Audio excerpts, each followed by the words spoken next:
The discussion around race in the United States has turned nasty. Build a wall, travel and immigration plans, deportations, all of these are aimed at keeping others outside of the country. And internally, tension between Black Americans and police officers continues to escalate with deadly consequences.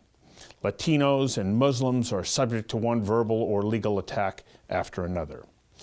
Then came the Charlottesville riots. The Unite the Right rally turned violent when a man rammed his car into counter-protesters, leaving one woman dead and dozens injured. And a police helicopter monitoring the riot crashed, killing 2 police officers. The President of the United States made matters worse when he refused to condemn the violence. The escalation of racial tension led to white supremacist rallies across North America, including one here in Vancouver. So it begs the question, are we following the United States and becoming more racist? Former British Columbia Premier Ujjal Dosanjh says no, we are not. He points to the fact that racism has become presidential in the US, but not prime ministerial in Canada. We asked Mr. Dosanjh to join us for a conversation that matters about racism in Canada. Conversations That Matter is a partner program for the Centre for Dialogue at Simon Fraser University. The production of this program is made possible thanks to the support of the following and viewers like you. Mr. Dosanjh, welcome to Conversations That Matter. Good to be with you. Thank you. I've been watching the rise in racist rhetoric in the United States and start to wonder, okay, is it starting to leak into Canadian society? Are we a racist society? Are we tending that way right at the moment? Because if we look at Canadian history post the mid-1960s, we've moved in the opposite direction. Do we need to be on guard that we are becoming a less tolerant society at the moment? Well, I mean, first of all, I think to say whether Canada is a racist society or not is a very huge question. I would rather talk about whether Canada has as much racism as it had 50 years ago. And your answer? My answer is it's much less. Why do you think that is? What did we do? Well, we've changed the laws, we've changed attitudes. We don't send kids to residential schools anymore. We don't discriminate people based on race, religion, ethnicity, in jobs. Well, we don't do it legally, but we might do it privately. Well, I'm talking in terms of the laws. Yeah, okay. But obviously, that continues to happen despite the laws in some cases, and but not as many cases as it did even 40 years ago, 30 years ago, even when the laws were being changed. So I think we are a much better society than we were. Rather than talking about whether we are a racist society, show me one that isn't in that sense. It's probably a universal concept. Well, I mean, racism is a universal problem. In every country, there's a problem. I come from India. You know, India is the most color-conscious country on earth. White is supposed to be superior, fairer skin, so-called. So, you know, is that racism? Of course, it is something. It's discrimination. Your access to opportunity, your ability to get education and so on gets determined by things that are just there by virtue of your birth. Absolutely. You had nothing to do with them. Yeah. And so I think that, you know, I would change the question around. I don't think we should ask the question, are we a racist society? All societies are racist to some extent or the other. But we should ask the question, have we moved in the right direction? From the question about leaking from across the border, where in the U.S. you already have racism has become presidential, if I might say. But in Canada, it hasn't become prime ministerial.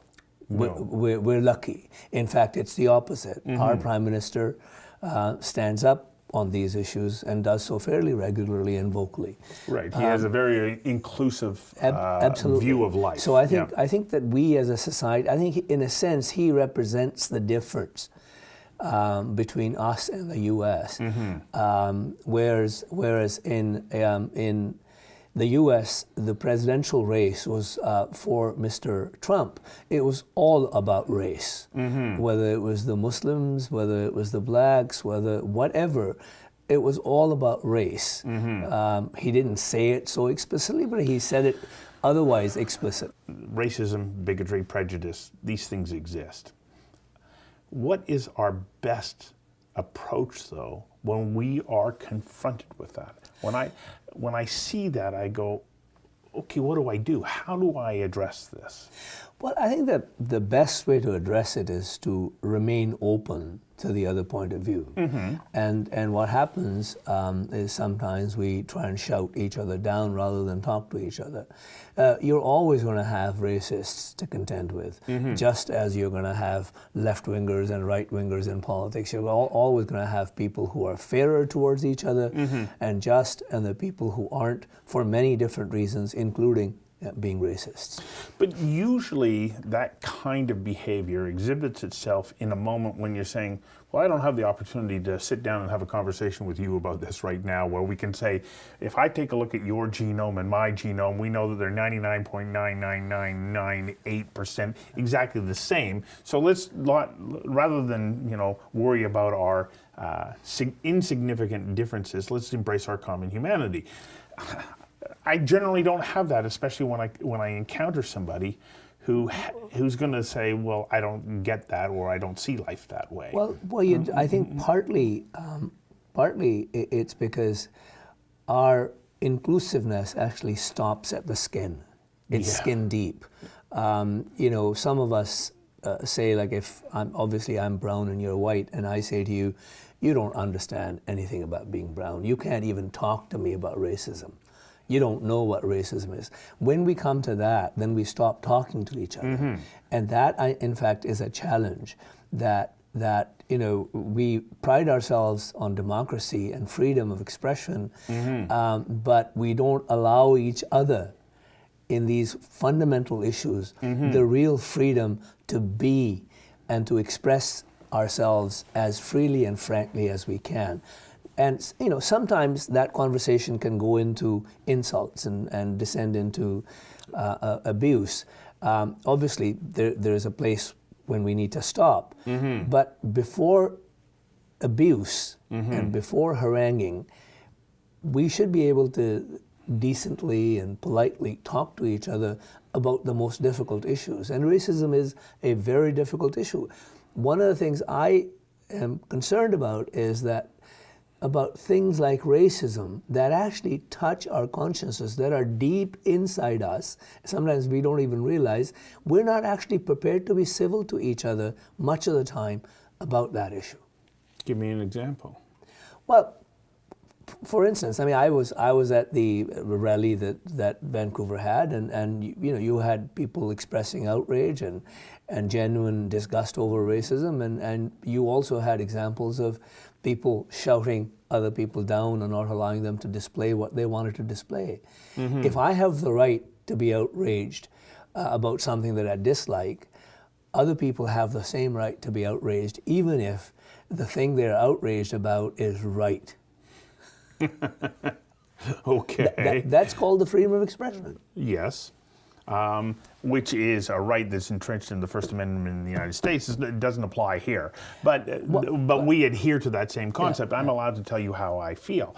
But you're also allowed to tell me how you want to react. Absolutely. And then sometimes we react wrongly. That's where, a civil discourse becomes uncivil. And obviously that's where the police comes in and separates us and we go our ways. So hopefully. At that very rally, I got an email from a gentleman who is from the Middle East who was videotaping somebody who was saying that they were opposed to illegal immigration. And he wasn't saying opposed to immigration, but he was never given a chance to talk because he was shouted down. This person who videotaped this and sent it to me, it was interesting to watch him very, very calmly interact with people on both sides of this shouting match. He writes to me and said, "I don't think that anybody's winning here. The people who are shouting him down are actually creating a negative response. And what they're doing is that they're then starting to drive people like him underground. And when that happens, I think that we're in bigger trouble.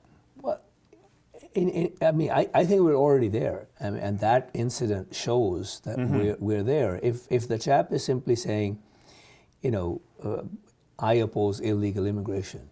First of all, why is he doing it there? Well, no, but first of all, why is immigration always about race? That's a more fundamental question. Why is he at the rally when you have immigrants coming from all over the world? Vast numbers of them come from colored places, if I can use that term. So why is immigration always about racism?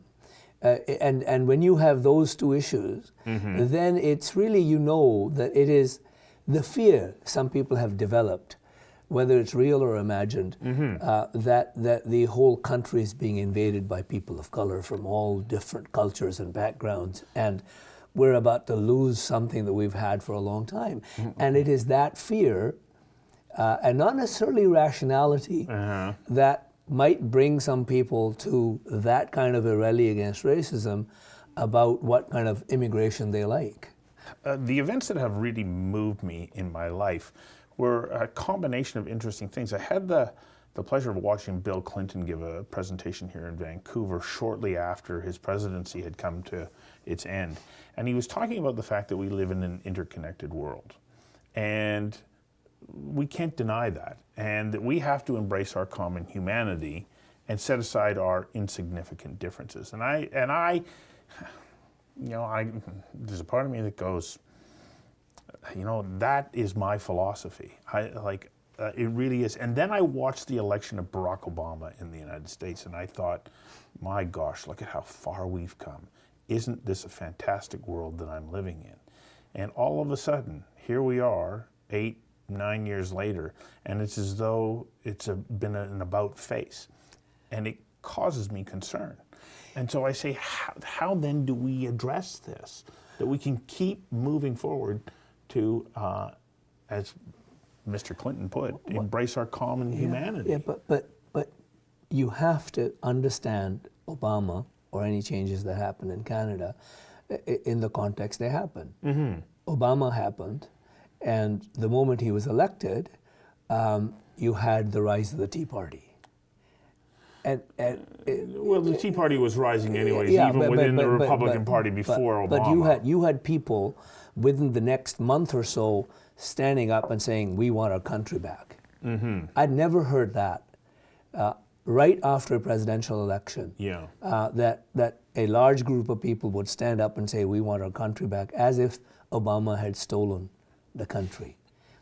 And so, in a sense, with all of the anxieties and problems and deprivations that some Americans have faced in the Rust Belt and other places in the country, Obama's capture of the presidency catapulted their resentment to the top.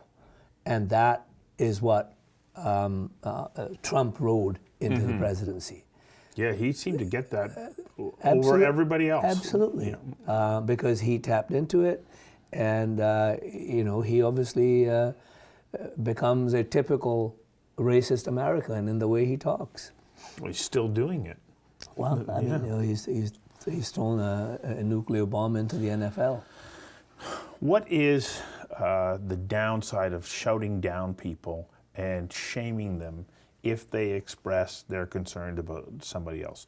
What happens when we do that? So there are people who are lashing out at the President of the United States, but it also happens on a micro level in society. What happens then? Well, if I believe what I'm saying is legitimate, and many of the racists genuinely believe that what they're saying is legitimate, no matter how distorted and convoluted and irrational it might be. If you attack them in a demeaning way, despite the fact that they're demeaning in the way they're talking, you are taking away their humanity. You're saying, whatever you're saying, I actually don't give a hoot. I don't want to hear you. Right. I don't want to talk to you. You're less than a human being. So if So if we are seeking respect from someone who is disrespecting me, for instance, if I'm seeking respect and equality, Right. then despite the fact, and I know some commentators say that this is what white society is like, that if the person that's attacked by racists is more moderate and more peaceful and inclusive, despite the attack, is a better person. I genuinely believe that the Gandhian philosophy works the best. If you want to change people's minds, then you have to say, you know what? Despite the fact that I find your views absolutely horrible, and you may be a horrible person, but I recognize the human being in you, I want to talk to you. You and I need to talk. Right. If we don't do that, and in debates on racism, that doesn't happen, you know that, I know that. Well, because emotion is so... Emotions take over, and the genuinely hurt get angry, and those that are already angry racists get angrier, and then you have Charlottesville, Yes. right? And I think that we are on a very slippery slope.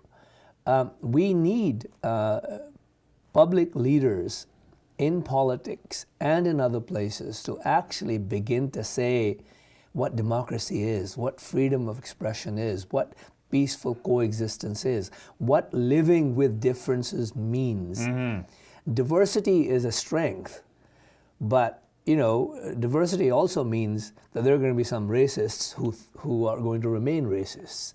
Yes. You're never going to have, hopefully we do, but I am of the view that for a long, long time, racism is here to stay. And if we don't find a way, a peaceful way, a less confrontational way of dealing with it, then we are in a very dangerous place. Well, my feeling is that open dialogue, where I'm willing to say, even though I don't like what you're saying, as you say in that very Gandhi-esque manner, even though I don't like what you're saying, I want to understand why you're saying it, what motivates you, what could change your mind, how could you become more inclusive, how that is, I think, the way forward. You're doing it actually in sunlight, which I think is the greatest disinfectant for racism. Well, that doesn't happen, though.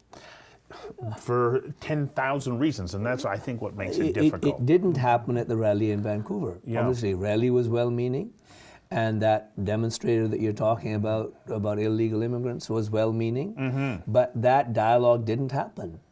And that's why we need to we need to learn to kind of diffuse these situations, and then begin to have a conversation, a discussion, a meaningful dialogue. In demonstrations and rallies, what one sees, and I'm not saying they shouldn't happen, I mean, demonstrations have changed the world. They are an important part of how we change society. Yeah. But I think racism is one issue where demonstrations are not going to work, because the enemy is us. And many of us, no matter who we are, in some nook and cranny of our cranial cavities resides some racism. And that is not to say we're all racist, but if we examine our conduct deeply, thoughtfully, and meaningfully, you will find that some action at some point in our lives was racist. And if we don't come to that conclusion about ourselves, we can't have a meaningful discussion. We are exclusionary in many ways. Like amongst the Indians, we use the term here, he is apna, like apna means ours. Like this guy is apna, which means he's brown, he's Indian, but the opposite of ours is the other. But we use that expression totally inadvertently, totally without being conscious of what that does. It creates otherness for the larger society, right? And so I think that we need to examine those things. And I was very conscious when I was a public leader, elected public leader, that I would go into minority communities and majority communities, and I was always talk about, particularly in the minority communities, about the indigenous nations of this country, how we've made a mess of their lives, how they need to have equality, fairness and justice and inclusion, and that we, as minorities who are cognizant of some of the issues that they face, but not as horribly all, as yeah. they are, Right. we should be ensuring that when we talk about inclusion and equality, that we think of them. I want to just end with something from Martin Luther King. He says, we can address racism, but it must happen in a holistic way. And to do that, you have to name it. You have to face it. And, you know, if we're doing it in a holistic way, that means that we can't be yelling at one another. But we do have to denounce it. There's no way that we can move forward if we're saying that that is acceptable. We have to say, I accept somebody else as a fellow human being. And then I think if we have open discourse and we know that's where we want to go, we can start to dismantle it. We can pull it apart for what it is. And I think that if you can do that in a way that somebody can say, yes, but, and then you can have those discussions, you can help to move the dial a bit. And then he goes on to say, then we must work together to create a community that is whole, inclusive, just, and respects the rights of all residents. It's a long struggle. He perished Yes. in it, Yeah. and it's going to be with us for a long time. Denunciation can't supersede discussion, Yes. and it shouldn't prevent discussion. That's why discussion Yes. should be the foremost thing. In discussion and differing civilly, we're denouncing it. I think you're absolutely right. if- I think if- that is the path. If we do pure denunciation Yes. without discussion, it's futile. Thank you very much. Let's keep talking about this. Thank you.